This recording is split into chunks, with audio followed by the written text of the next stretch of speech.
She was a ghost, and that was exactly how Chief Petty Officer Soren Jensen liked it. For the past 8 years, she had lived in the shadows, a woman who had learned to disappear long before she ever learned to kill. Standing 6 feet tall with the lean, wiry frame of a distance runner, she had a stillness about her that made other operators uncomfortable.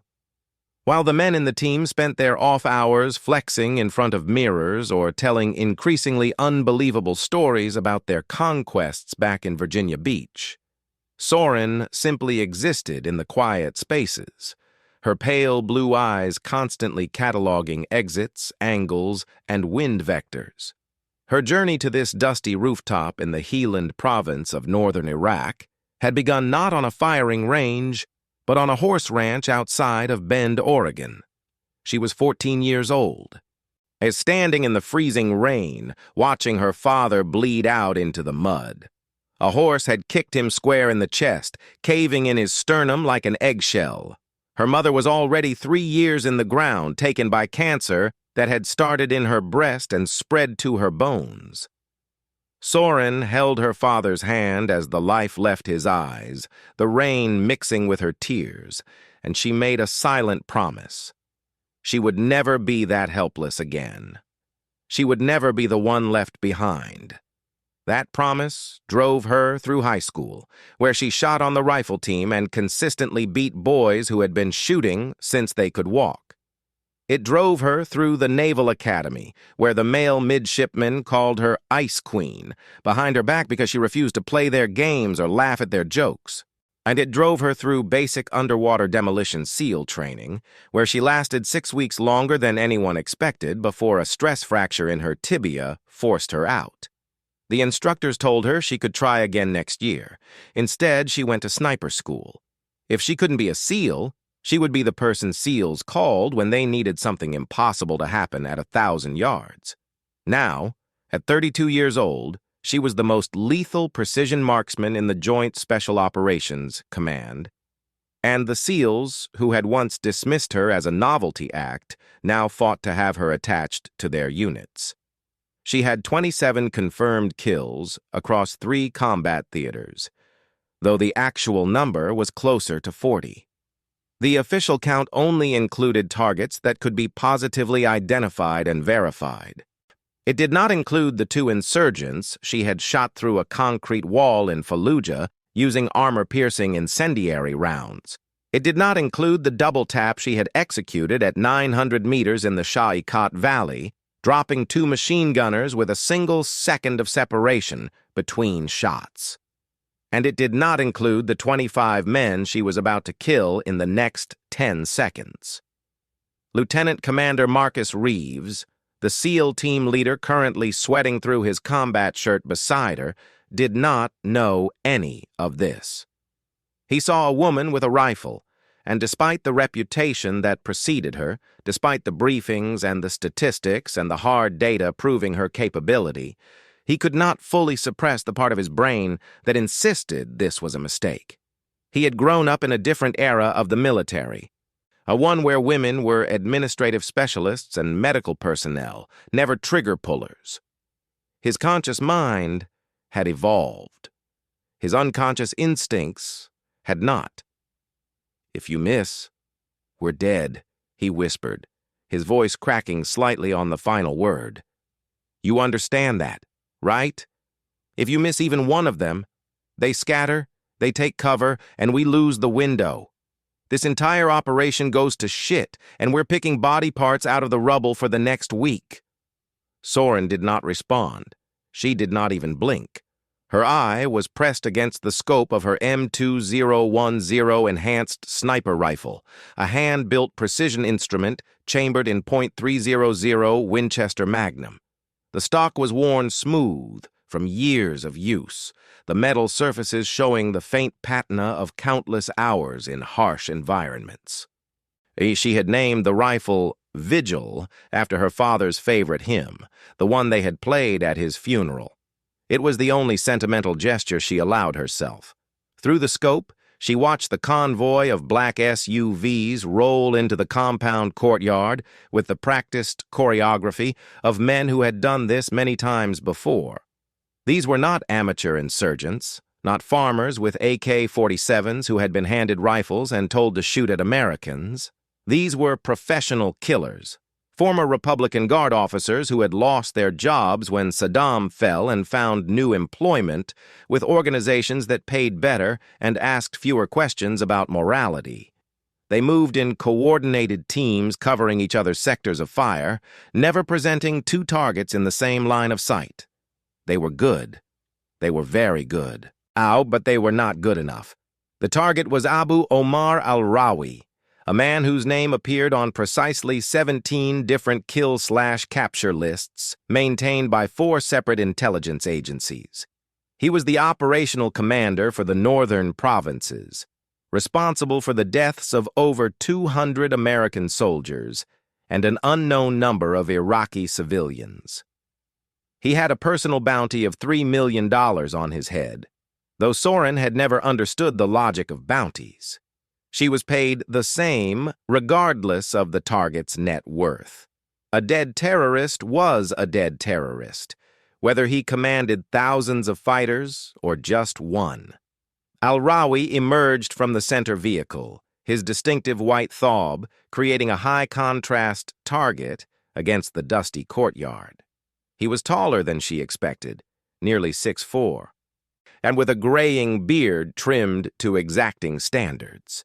He moved with the confidence of a man who believed himself untouchable, who had survived countless assassination attempts and grown complacent in his survival. It was the complacency that would kill him, Soren thought. Not the bullet itself, but the certainty that no bullet would ever come.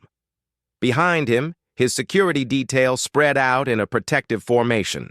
4 men immediately flanking him, 6 more securing the perimeter, the remaining 15 spreading out to clear entry points and establish defensive positions. Soren counted them automatically, her brain processing tactical data with the cold efficiency of a supercomputer. 25 armed combatants, all carrying automatic weapons, all wearing body armor that would stop standard 5.56 and 7.62 rounds. Against a conventional force, they were essentially invincible. Against a SEAL team, they were a challenging but manageable threat. Against one woman with 17 rounds and a willingness to do what was necessary, they were simply dead men who hadn't yet realized their appointments with fate. "Winds shifting," she said quietly, her voice barely audible over the distant sounds of the city. 3 knots left to right. Adjusting 2 clicks. Reeves wiped sweat from his forehead with the back of his hand.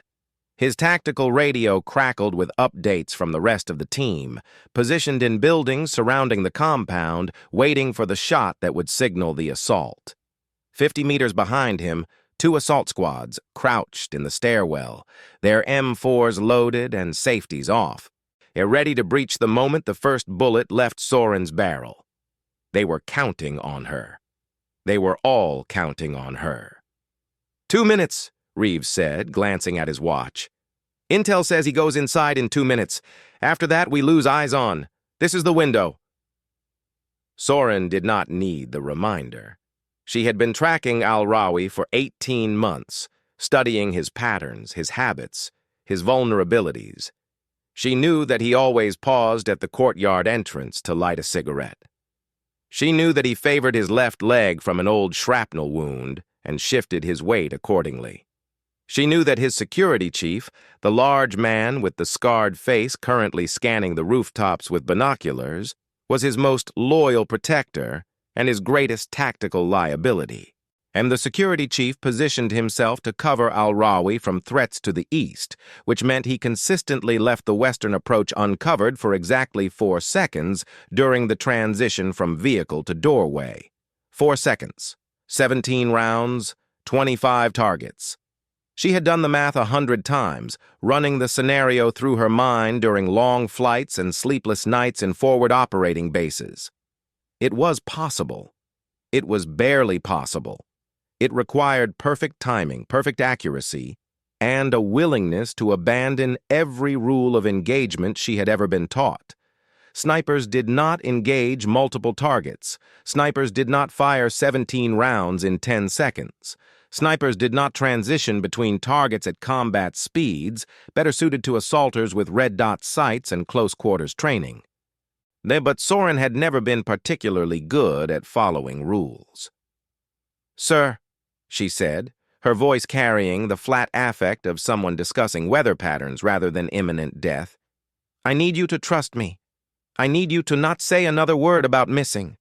And I need you to be ready to move the assault team the instant my last round leaves the chamber. Can you do that?" Reeves stared at her profile, at the calm concentration on her face, at the complete absence of fear or doubt or hesitation. He had served with dozens of snipers over his 18-year career. He had watched men fold under pressure, freeze at the critical moment, make catastrophic errors when the weight of the situation finally crushed their bravado. He had never seen anyone look like Soren Jensen looked right now, like she was not anticipating a firefight, but simply completing a task she had already finished in her mind. "Yeah," he said. "Okay, just make the shot." Soren did not correct him. She was not going to make one shot. She was going to make 17 shots in 10 seconds, against 25 targets at ranges varying from 300 to 500 meters, with a bolt-action rifle that required manual cycling between every round. It was impossible. It was insane. It was the only way to ensure that Abu Omar al-Rawi did not walk through that doorway and disappear into the protective maze of urban warfare for another 18 months. She took a breath, let half of it out. Still her heart beat to a measured cadence that she had spent 15 years perfecting, and waited. The security chief completed his eastern scan and began turning toward the west. Al-Rawi paused, reaching into his pocket for his cigarettes. The 4 immediate security details shifted position, creating a brief gap between the second and third men. The perimeter guards were looking outward, their attention focused on potential threats from the street rather than the single threat already positioned inside their defensive bubble. The gap opened. Soren fired. The first round traveled 427 meters in 1.3 seconds, struck the security chief precisely at the juncture of his skull and his cervical spine, and dropped him instantly. His body was still falling when Soren cycled the bolt, reacquired her sight picture, and fired again. The second round took the number 3 security man through the right eye socket. The third round took the number 2 security man through the exposed area of his neck, just above his body armor. The fourth round took al-Rawi himself through the chest, a center mass shot that shattered his sternum and exploded his heart. By the time al-Rawi's body hit the ground, Soren had fired 6 more rounds and killed 6 more men. The courtyard, which had been organized and controlled and dominated by professional fighters 30 seconds ago, was now a charnel house of screaming wounded and panicked survivors. Men dove for cover that did not exist, fired randomly at rooftops they could not identify, trampled each other in their desperate attempt to escape the invisible angel of death that was systematically dismantling their unit. Reeves watched through his binoculars, his mouth hanging open, on his tactical radio forgotten in his hand. He had seen combat. He had killed men with his own hands, had watched them bleed out on foreign soil, had carried their broken bodies out of burning vehicles. He had never seen anything like this. The woman beside him, the quiet sniper with the ice-blue eyes, was not fighting. She was harvesting. Round 10 eliminated a machine gunner who had managed to bring his PKM to bear on the western building line. Round 11 killed his assistant gunner before he could feed the first belt. Round 12 punched through the armored vest of a squad leader and exited through his spine.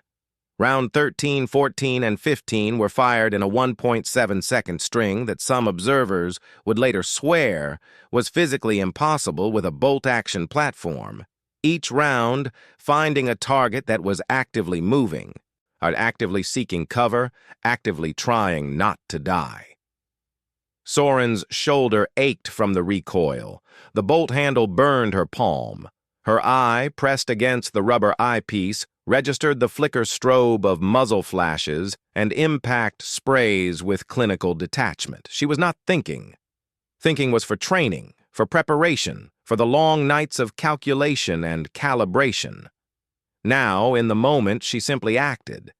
Her body remembered what her mind could not process, performing the ancient dance of marksmanship that had been drilled into her muscles through 100,000 repetitions on 100 different ranges, 6 seconds, 12 rounds, 18 kills.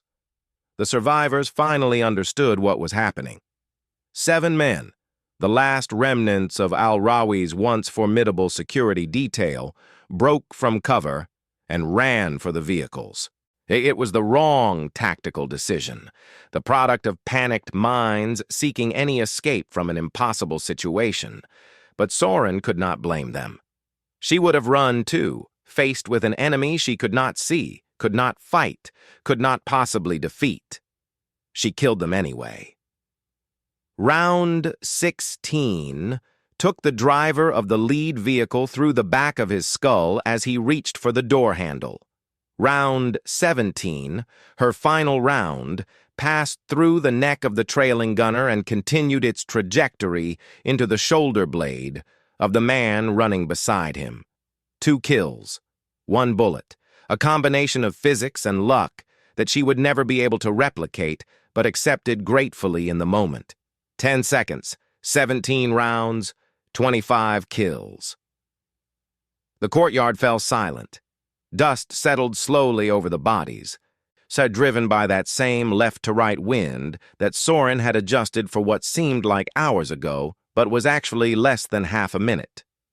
The smell of cordite and blood drifted up from the compound, mixing with the diesel exhaust of the still idling vehicles. Somewhere in the distance, a dog barked, indifferent to the historical event that had just occurred 300 meters away. Reeves finally remembered his radio. "Go! Go! Go!" he screamed, his voice cracking with adrenaline and something that might have been fear. "All targets down! I say again, all targets are down. Clear the compound and secure the objective." The assault team exploded from the stairwell, flowing through the breach point with practiced efficiency. They moved through the courtyard in tactical pairs, checking bodies, securing weapons, and photographing faces for later identification. The men who had been prepared for a sustained firefight, for room-to-room clearing and desperate close-quarters battle, instead found themselves processing a massacre. Everywhere they looked, they saw precision kills, headshots, neck shots, the small triangle of exposed flesh above the body armor and below the chin. One of the younger SEALs, a 23-year-old operator on his first deployment, stopped beside the body of al-Rawi and stared at the single bullet hole in the dead terrorist's chest. "What the fuck happened here?" he whispered to his team leader. The team leader, a grizzled senior chief with 15 years in the teams, looked up at the rooftop where a tall figure was calmly breaking down her rifle and packing her equipment. He had served with Soren Jensen twice before, once in Afghanistan and once in Syria. He had seen her do things that haunted his dreams. He had never seen her do this. "We just watched a miracle," he said. "Now secure the perimeter and stop asking questions." Up on the rooftop, Soren slid Vigil into its padded case and zipped it closed. Her hands were steady. Her breathing had returned to normal. Her heart rate, which had spiked to 148 beats per minute during the engagement, was already dropping back toward its resting level of 52. She felt empty, the way she always felt after a mission. Not satisfied, not triumphant, not guilty. Just empty, like a vessel that had been completely drained and was waiting to be refilled with whatever came next. Reeves approached her cautiously, at the way one might approach a wild animal that had demonstrated both extraordinary power and complete unpredictability. His earlier condescension was gone. replaced by something that looked remarkably like awe. His hands trembled slightly as he holstered his sidearm. 25, he said. That was 25 confirmed kills. In 10 seconds. Do you understand what you just did? Soren slung her rifle case over her shoulder and met his gaze directly. In the fading light of the Iraqi afternoon, her blue eyes looked almost colorless, like chips of glacier ice that had never known warmth. I did my job, sir, she said. Now, if you'll excuse me, I need to submit my after-action report and clean my weapon. The carbon fouling on a .300 Winchester Magnum is absolutely murder if you let it sit.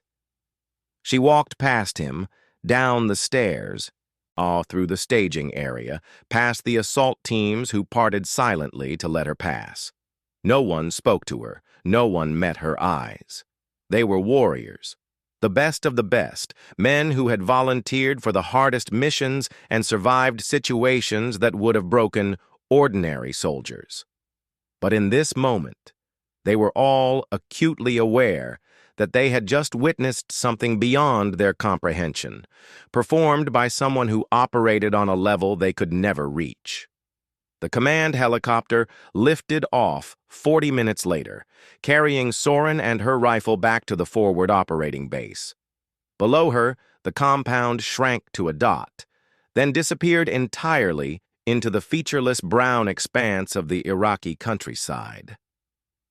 She watched it go without emotion, already turning her mind toward the next mission, the next target, at the next impossible shot that someone would ask her to make. She thought about her father sometimes, about the rain falling on his face as the life left his eyes. She thought about the promise she had made, the vow that she would never be helpless again. She had kept that promise. She had kept it so thoroughly, so completely, that she had become something other than human, a precision instrument of violence that the military used to solve problems no conventional weapon could address. But late at night, in the anonymous barracks rooms of 100 forward operating bases, she sometimes wondered if she had kept the promise too well.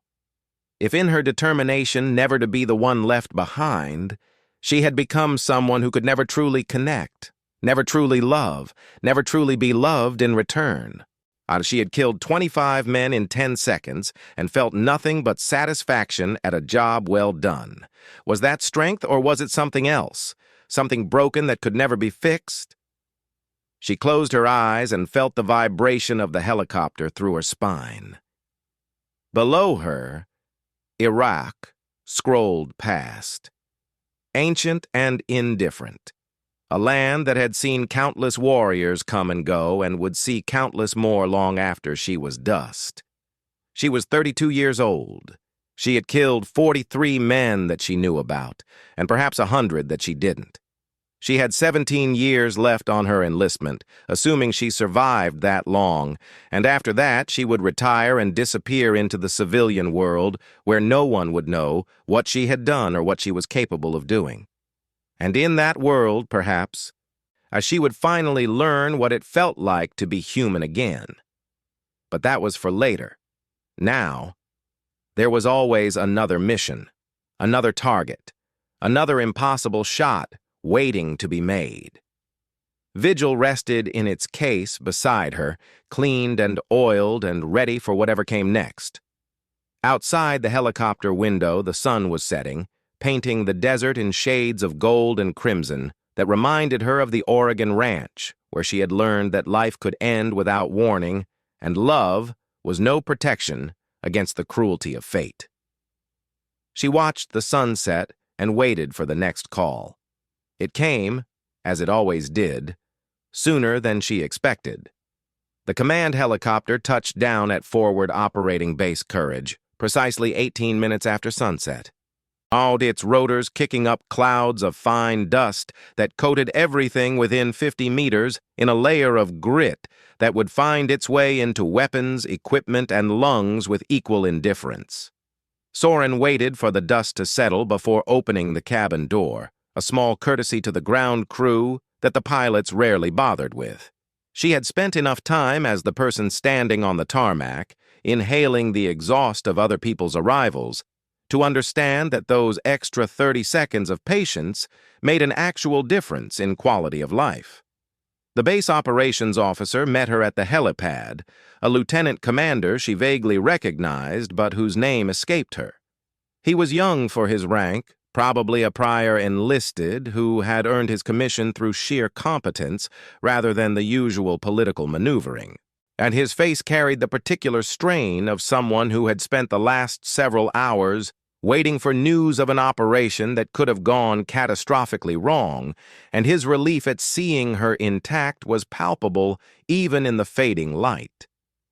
"Chief Jensen," he said, falling into step beside her as she walked toward the Tactical Operations Center. "General Morrison wants to see you immediately." His words were, the moment her boots hit the ground, "I don't care if she's bleeding out. You get her to my office." My interpretation may be slightly paraphrased, but the intent was clear. Soren did not change her pace or expression. Generals always wanted to see her after major operations. They wanted to shake her hand, congratulate her on a job well done, ask questions about her techniques that they would forget the answers to before she finished speaking. They wanted to associate themselves with her success, to claim credit by proximity for the kills she had executed at distances they could barely comprehend. It was politics, the eternal dance of military bureaucracy, and she had learned to endure it with the same patient stoicism she applied to long-range observation posts. "I need to clean my weapon and submit my after-action report," she said. "The general can wait 15 minutes. The operations officer blinked, clearly unaccustomed to enlisted personnel treating flag officers' demands as negotiable suggestions. But he had also clearly read her file, or at least heard the rumors circulating through the base like wildfire, because he did not argue. And he simply nodded and adjusted his trajectory toward the armory rather than the TOC. 15 minutes, he agreed. "I'll inform the general's aide. And, Chief, congratulations. That was something else." Soren acknowledged the compliment with a slight nod and continued toward the armory. She did not feel congratulatory. She felt the familiar post-mission emptiness settling into her bones, the hollow space where adrenaline and focus had been and where nothing yet existed to replace them. In her experience, congratulations were for survivors, not for killers. And while she had certainly survived, and while the 25 men in that courtyard most definitely had not, she did not see the accomplishment as worthy of celebration. She had done her job, that was all. The armory was nearly empty at this hour, and most of the day's operational units either already deployed or resting between missions. The armorer, a senior chief with graying temples and the patient demeanor of someone who had spent 20 years watching young men and women abuse perfectly good weapons, took Vigil's case with the reverence it deserved. He did not ask about the mission. He did not ask about the kill count. He simply cleaned the rifle with meticulous care, his thick fingers moving with surprising delicacy across the precision-machined surfaces, and returned it to Soren in better condition than she could have achieved herself. "She's a good rifle," he said, not looking up from his work. "Treated her right. Most snipers don't take care of their equipment like they should. You do." "She's the only friend I've got out here," Soren replied. Then immediately regretted the admission. Sentiment was weakness. Sentiment was the crack in the armor through which pain and doubt and memory could seep. She had learned that lesson at 14, standing in the rain, and she had spent the intervening 18 years reinforcing her defenses. The armorer nodded as if she had said nothing remarkable. "You need anything else, Chief? Ammo, optics, spare parts? I got a shipment of those new Night Force scopes in yesterday. Much better light transmission than what you're running." Soren considered the offer. Her current scope was reliable, battle-tested, intimately familiar. But technology marched forward regardless of her personal attachments, and refusing better equipment because of sentiment would be the worst kind of tactical error. I'll take one. Mount it tomorrow. And I need to run some ballistic calculations before I trust it in the field. Done. The armorer slid Vigil back into its case and handed it across the counter. General's waiting on you, Chief. You should probably go see what he wants before he sends a platoon to escort you. Soren took the case and left. The base had transformed during the brief time she spent in the armory, the last light of sunset fading to the deep purple of desert twilight. Floodlights clicked on automatically, casting harsh shadows across the gravel paths between buildings. Somewhere in the distance, she heard the distinctive thrum of another helicopter preparing for takeoff, another mission launching into the darkness to hunt other men who believed themselves untouchable. The Tactical Operations Center was a prefabricated metal building that had been shipped from Kuwait in pieces and assembled by combat engineers who specialized in turning chaos into order. Inside, it smelled of coffee, sweat, and the particular ozone tang of too many electronic devices operating simultaneously in insufficiently ventilated space. Officers and enlisted personnel moved between workstations with the purposeful energy of people engaged in work that actually mattered. Their conversations a low murmur, punctuated by occasional bursts of urgent communication. General Morrison's office was in the rear corner, a slightly less cramped space separated from the main operations floor by a thin partition that did nothing to block sound or create actual privacy. His aide, a captain who looked young enough to be in high school, but carried himself with the rigid professionalism of someone who had already learned that proximity to power required constant vigilance, waved Soren through without comment. Morrison was not what Soren expected. She had served under dozens of generals over her career, most of them interchangeable bureaucrats who had risen through the ranks by mastering the art of not making catastrophic mistakes and never alienating the right people. Morrison was different. He was lean and weathered with the calloused hands of someone who had spent his early career as an infantry officer rather than a staff pogue, and his eyes held the particular awareness of mortality that only combat could teach. He did not rise when she entered. Oh, but he did set aside the report he was reading and give her his full attention. "Chief Jensen," he said, "have a seat." Soren sat. The chair was uncomfortable, deliberately so, designed to discourage long meetings and encourage brevity. She appreciated the efficiency. "I've read the initial reports from Commander Reeves," Morrison continued. "I've reviewed the drone footage. I've spoken to the intelligence analysts who are still trying to figure out exactly what happened in that courtyard. And I have to admit, Chief, I'm not sure I believe any of it." Soren said nothing. She had learned long ago that silence was often the most powerful response available to her. Let the generals talk. Let them express their doubt and confusion and awe. She had nothing to prove and nothing to explain. 25 targets, Morrison said, leaning back in his chair. 17 rounds, 10 seconds. Ballistically impossible according to every expert I've consulted in the past hour. The cycling speed alone should have made this unachievable. The target acquisition, the wind compensation, the range differentials. None of it makes sense. He paused, studying her face for a reaction she did not provide.